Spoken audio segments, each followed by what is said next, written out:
Destruí 13 años de matrimonio por una aventura. Él accedió a no divorciarse, pero me convirtió en su rehén dentro de mi propia casa. Me impuso una condición sádica de aislamiento total durante 19 meses. Soporté el castigo creyendo que ganaría su perdón, pero ayer rompió su silencio, y lo que salió de su boca me dejó helada. Estoy atrapada en una soledad que yo misma diseñé, ladrillo a ladrillo, mentira a mentira.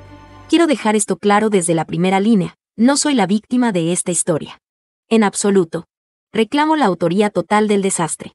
Las verdaderas víctimas caminan hoy por el mundo cargando el peso de mis pecados pasados, cicatrices invisibles que yo grabé en sus espaldas, mi esposo, mis hijos y mis padres. Ellos son los daños colaterales de una explosión que yo detoné. Mi arrepentimiento tiene un sabor amargo y metálico que nunca abandona mi boca. Hace 19 meses, el reloj de mi vida se detuvo y luego comenzó a correr hacia atrás. Me descubrieron teniendo una aventura con un vecino, un hombre casado y padre de 3 hijos. Para poner las cartas sobre la mesa y que entiendan la aritmética del desastre, tengo 32 años. Mi esposo, Javier, tiene 39.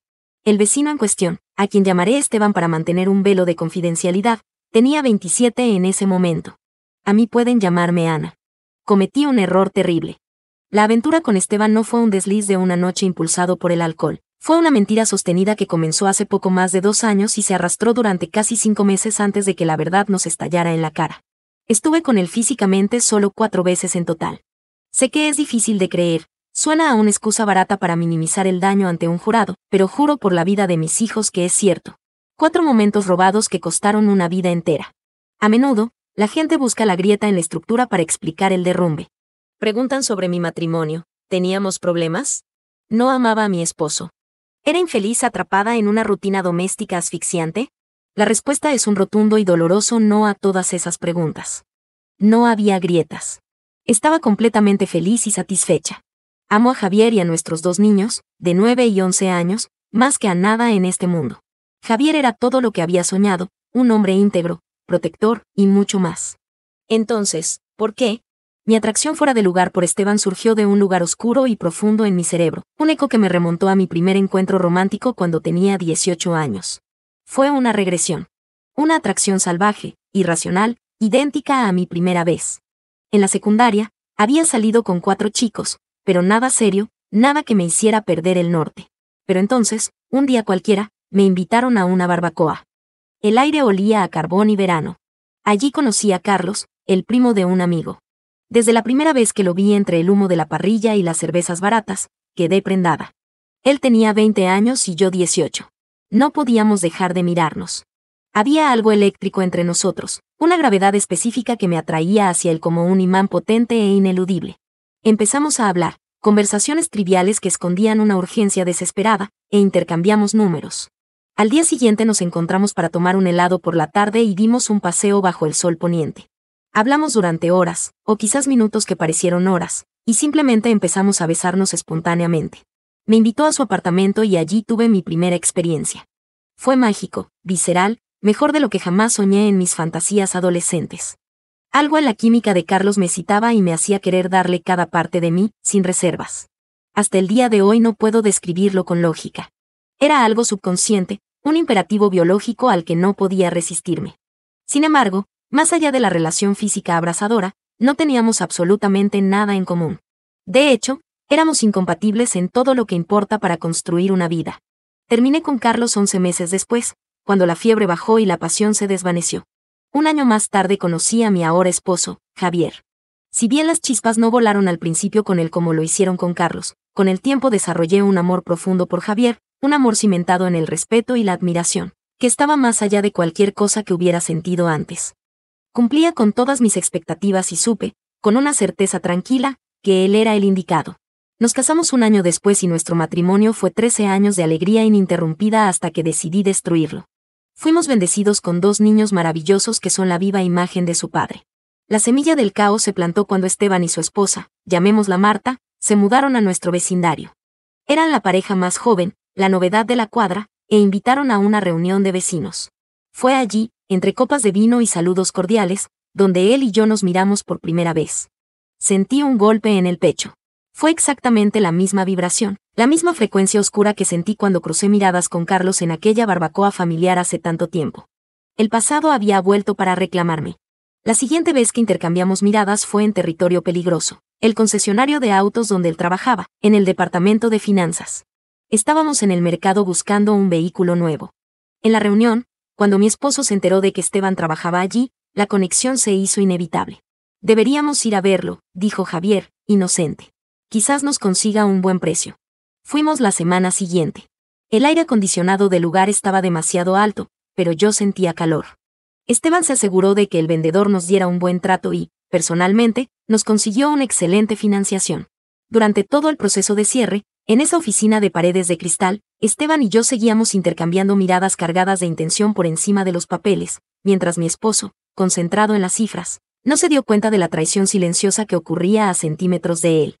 Unos días después, surgió la excusa perfecta. Tuve que llevar el vehículo al concesionario para que le instalaran los guardabarros. Cuando me vio en la sala de espera, hojeando una revista sin leerla realmente, salió a saludarme. «Señora Ana, ¿podría pasar a mi oficina?», me pidió con tono profesional, aunque sus ojos decían otra cosa. «Tengo información adicional sobre la financiación para discutir». Nos sentamos. Él trajo café de la máquina y empezamos a charlar sobre banalidades. El aire en la pequeña oficina se volvió denso. Entonces, de repente, dejó caer la máscara. «Necesito hablar a solas contigo para contarte lo que siento. Te he visto mirándome. No soy ciego». Mi corazón latía tan fuerte que temí que pudiera escucharlo. «No te equivocas», respondí, con la voz temblorosa, cruzando la línea de no retorno, «pero está mal». «Sé que está mal», dijo él, inclinándose sobre el escritorio, «pero no me importa». Esa declaración absurda fue el detonante. Avancemos a la mañana siguiente, cuando tuvimos nuestro primer encuentro íntimo en su casa, después de que nuestros hijos se fueran a la escuela y nuestros cónyuges salieran al trabajo. Entré en su casa con el corazón en la garganta. Como dije, Esteban y yo solo tuvimos relaciones físicas 4 veces durante todo el periodo de 5 meses. No voy a mentir ni a romantizar esto. No hubo absolutamente ninguna conexión amorosa entre nosotros. Lo que teníamos era carne y adrenalina. Y, debo ser dolorosamente honesta, la parte física no era tan buena como lo que tenía con mi esposo, ni siquiera cerca. Pero era prohibido y, por lo tanto, embriagadoramente emocionante y peligroso. Supongo que, mirando atrás con la claridad que da la ruina, creo que haber sido madre a tiempo completo durante 11 años me hizo desesperar por la validación externa, por la atención que recibía de este atractivo hombre más joven. En mi delirio, pensé que podía tener esta aventura secreta por un tiempo y aún así mantener un matrimonio amoroso y satisfactorio con mi esposo.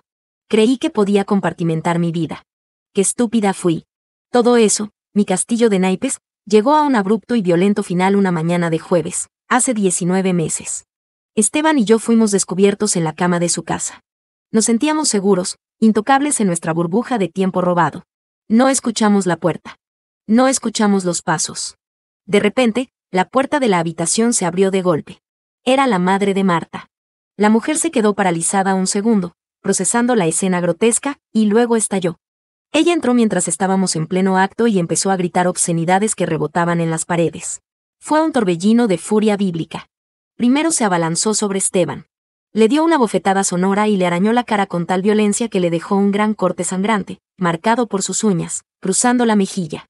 Yo intenté cubrirme, hacerme pequeña, desaparecer, pero ella giró hacia mí.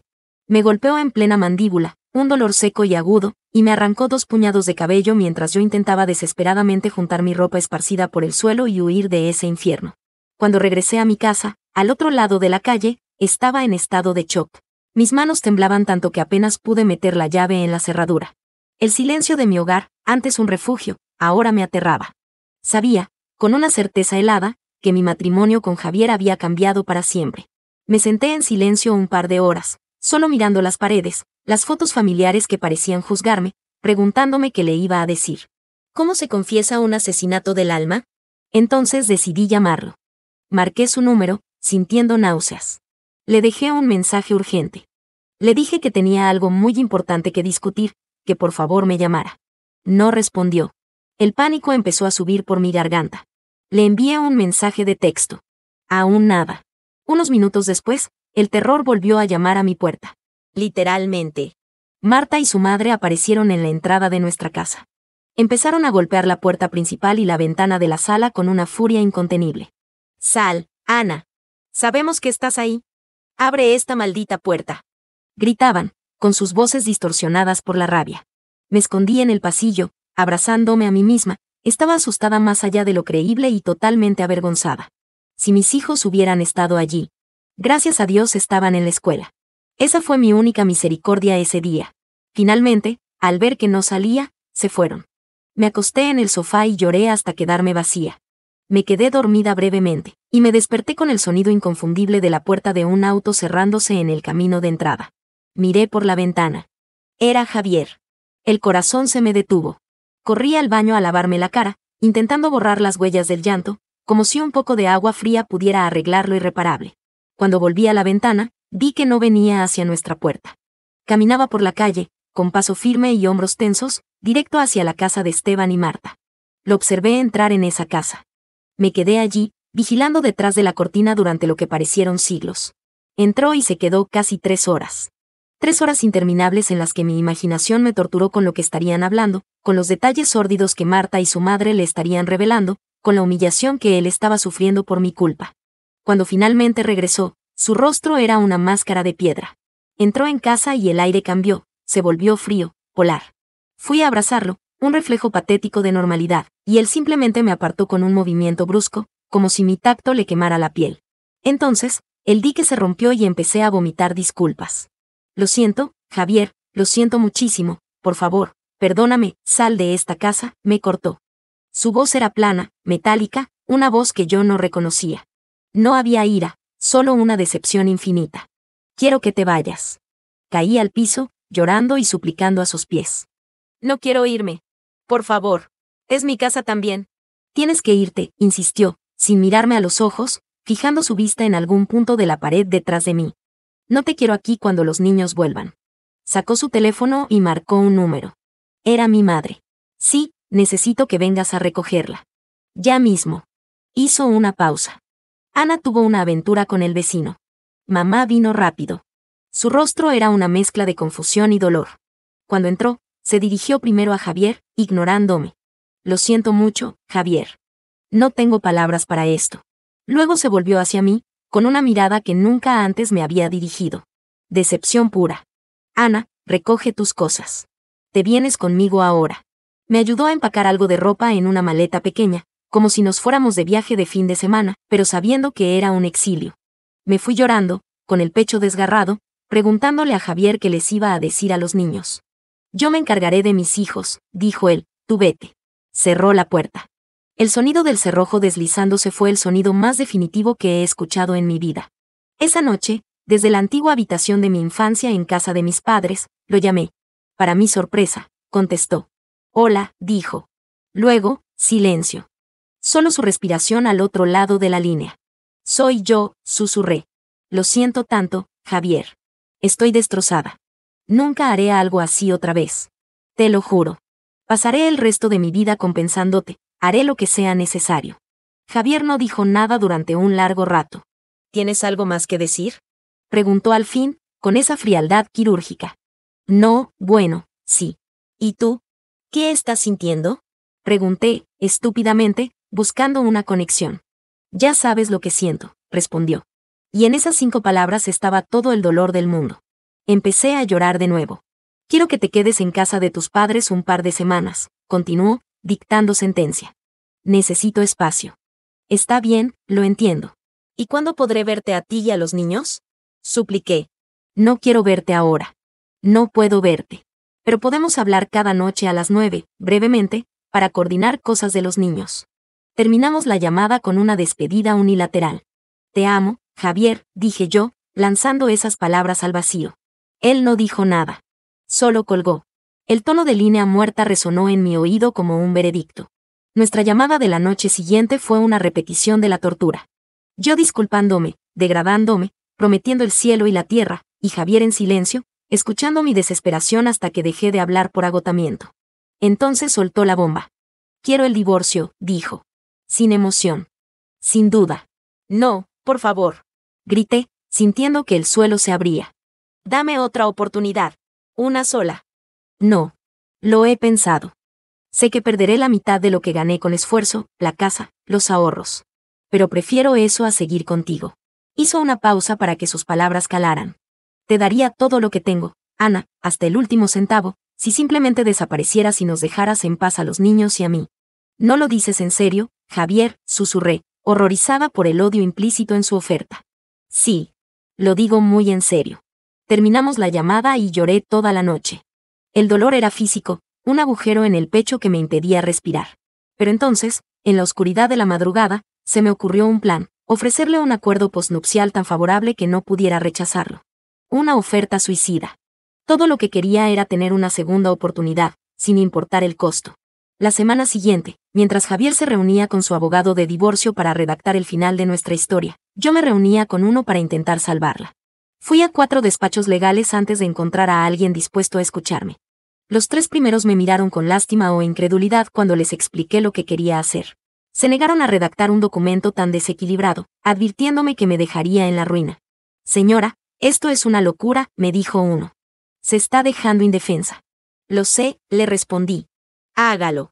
Finalmente, encontré a uno que aceptó crear el documento a favor de Javier, a cambio de que permaneciera casado conmigo un tiempo. Me hizo firmar una exención de responsabilidad, pero lo hizo. Desafortunadamente, la burocracia del desamor es rápida. Los papeles del divorcio llegaron a casa de mis padres 11 días después. Ver mi nombre impreso junto a la palabra demandada fue un golpe de realidad. Pero yo ya tenía mi contraataque listo. Hice que un mensajero le entregara a Javier el acuerdo postnupcial propuesto esa misma tarde. Esperé junto al teléfono, contando los minutos. Hablamos esa noche, después de que él leyó el documento. Estoy sorprendido, dijo Javier. Por primera vez en semanas, su voz no sonó completamente helada. Había una nota de incredulidad. El acuerdo era una rendición incondicional. Financiera y personalmente, era una victoria total para Javier. Las cláusulas eran draconianas. Le permitía conservar casi el 100% de nuestros bienes, la casa, las inversiones, los ahorros de jubilación, si permanecíamos casados y viviendo bajo el mismo techo al menos durante 30 meses más. 2 años y medio. Si yo volvía a ser infiel, aunque fuera un mensaje de texto inapropiado, lo perdía todo. Me iba con lo opuesto. Además, debía conseguir un trabajo inmediato y empezar a pagar gastos, aliviando su carga financiera. Y la cláusula más dolorosa, la que escribí con lágrimas en los ojos: él tenía libertad total. Javier podía ver a otras mujeres, tener citas, tener aventuras si quería. Yo renunciaba a mi derecho a reclamar fidelidad. Sé que nunca lo harías, Javier, le dije, porque eres un hombre de honor. Pero quería que supieras que te amo lo suficiente para darte esa opción. Quiero que te quedes porque quieres, no porque estás atrapado. Para mi sorpresa, y alivio momentáneo, Javier aceptó. Acepto, dijo, pero con una condición que debe agregarse explícitamente. Lo que sea, respondí rápido. No hay requisito, ni expectativa, ni obligación de que durmamos juntos o tengamos cualquier tipo de intimidad física durante el resto de este matrimonio, sentenció. Ni sexo, ni besos, ni afecto. Seremos compañeros de casa criando a nuestros hijos. Nada más. ¿Entendido? Me entristeció profundamente. Era la confirmación de que mi cuerpo, que antes él adoraba, ahora le resultaba repulsivo. Dudé, sintiendo el peso de la soledad futura, pero finalmente acepté. En mi ingenuidad, creí que el tiempo lo curaba todo. Creí que con la convivencia diaria, con los detalles pequeños, recuperaría su respeto, su confianza y, eventualmente, su amor. Las cosas no han ido como pensé. Ahora llevamos 17 meses y medio en lo que llamo nuestro segundo matrimonio, y la realidad es mucho más árida que cualquier fantasía de redención. Nuestra relación se ha convertido en la de 2 compañeros de casa educados, pero distantes, criando a nuestros hijos en paralelo. Desde el día que firmamos ese acuerdo, Javier no me ha mostrado absolutamente ningún afecto. Ni un roce de manos en el pasillo, ni una mirada que dure más de lo necesario. Ni siquiera me deja acercarme. Si intento darle un abrazo rápido, su cuerpo se tensa como una tabla hasta que lo suelto. La humillación es cotidiana y metódica. Él requiere que me realice mensualmente pruebas de enfermedades de transmisión sexual, y debo mostrarle los resultados negativos como quien presenta un informe de gastos. No sale en público conmigo. En los partidos de fútbol de los niños, se sienta en las gradas opuestas. La única vez que salimos juntos es en las vacaciones familiares, donde insiste en reservar habitaciones contiguas con camas separadas. Se lo he señalado en momentos de desesperación. Javier, si nos mudáramos de este vecindario, podríamos empezar de nuevo, le sugerí una noche. Lejos de los recuerdos, lejos de la casa de Esteban. No, respondió sin vacilar, sin levantar la vista de su libro. Solo me mudaré si un ascenso me obliga a reubicarme. Si no, me quedo aquí hasta que los niños se gradúen. No voy a huir de mi casa porque tú la hayas ensuciado. El aislamiento es total. Desde que estalló la noticia de la aventura, he perdido todas mis amistades en el vecindario. Esteban y Marta se divorciaron rápidamente. Él se fue, ella se quedó con la simpatía de todos. Las otras mujeres, mis antiguas amigas de café y charlas, me han dado la espalda. Cruzan la acera para no saludarme. Mi casa se ha convertido en una especie de prisión de lujo donde pago mi condena en silencio. Javier hace su vida independiente. Va al trabajo, al gimnasio, sale con sus amigos del barrio a ver partidos. No cena con nosotros y se niega a comer nada de lo que preparo, como si mi comida estuviera envenenada por mi traición. Aunque, el otro día, noté que faltaban unas galletas que horneé. Es un detalle minúsculo, ridículo, pero me aferré a él como a un salvavidas. Con el tiempo, la atmósfera se volvió tan asfixiante que decidí tomar una decisión drástica. Me mudé a un apartamento cercano por un tiempo. Le dije que era para darle espacio real a nuestro matrimonio, para ver si la distancia encendía alguna chispa de nostalgia. Cuando se lo dije, Javier pareció genuinamente sorprendido y triste. Me hizo muchas preguntas sobre dónde viviría y si estaría segura. Para mí, fue una señal luminosa. Le importo, pensé. Durante ese tiempo de separación física, yo lo llamaba a menudo, inventando cualquier excusa sobre los niños o las facturas solo para escuchar su voz. Tuvimos conversaciones largas, a veces sobre nada importante, y en esas pausas cómodas sentí que la esperanza volvía a brotar. Pero la esperanza es peligrosa. Pasaron varios meses más de este limbo. Después de casi 2 años de purgatorio, Javier tomó una decisión. Ana, me dijo durante una de nuestras llamadas nocturnas, su voz sonaba extrañamente suave, he estado pensando mucho. Lo mejor para nosotros es divorciarnos. ¿Qué? Sentí que el aire salía de la habitación. Pero, ¿por qué ahora? Hemos aguantado lo peor. Porque todavía te amo, confesó. Sus palabras me atravesaron. Todavía te amo. Era lo que había esperado escuchar durante 700 días, pero el contexto era fúnebre. Y es posible que en el futuro, quizás, pueda imaginarme una relación romántica contigo otra vez, continuó. Pero no puedo hacerlo mientras estemos casados. No lo entiendo, Javier. Eso no tiene sentido. Es algo psicológico, explicó, intentando poner en palabras su laberinto emocional. Mientras sigamos casados bajo este contrato, mientras vea ese anillo, me siento irrespetado. Me siento el tonto que se quedó. Si nos divorciamos, creo que podré dejar ir esos sentimientos.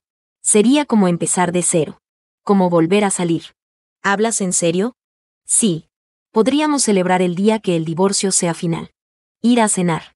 Incluso pasar la noche juntos. ¿Y después? Pregunté, con el corazón latiendo desbocado. ¿Volveríamos a casarnos? No, fue tajante, cortando mi vuelo. Nunca. Si realmente nos amamos, un contrato no es necesario. El matrimonio ya lo tuvimos y tú lo rompiste. Acepté. ¿Qué otra cosa podía hacer? Si el divorcio es la única puerta que él dejó entreabierta para volver a estar juntos, tengo que cruzarla. En cuanto a los términos, mantuve mi palabra. Le ofrecí que se quedara con el 75% de todo, a pesar de que no cumplimos el plazo de 30 meses del postnupcial. Y no pediré pensión ni manutención. Él ganó ese dinero con su trabajo honesto, y yo lo perdí a él con mis mentiras. Es justo. Incluso con una liquidación reducida, podré vivir cómodamente unos años sin trabajar mientras me reorganizo, pero ya he conseguido un empleo. Necesito ocuparme. Estoy en paz con esta decisión, aunque duela. Al final, cuando apago la luz, solo me queda la aritmética cruel de mis decisiones. A menudo me pregunto qué hubiera pasado si simplemente me hubiera detenido, si hubiera tenido la fuerza para ignorar esa electricidad barata que confundí con pasión. La euforia efímera de esos instantes no valía ni una fracción de la inmensidad que perdí, el amor verdadero, mi propio respeto, la confianza ciega de quien me amaba.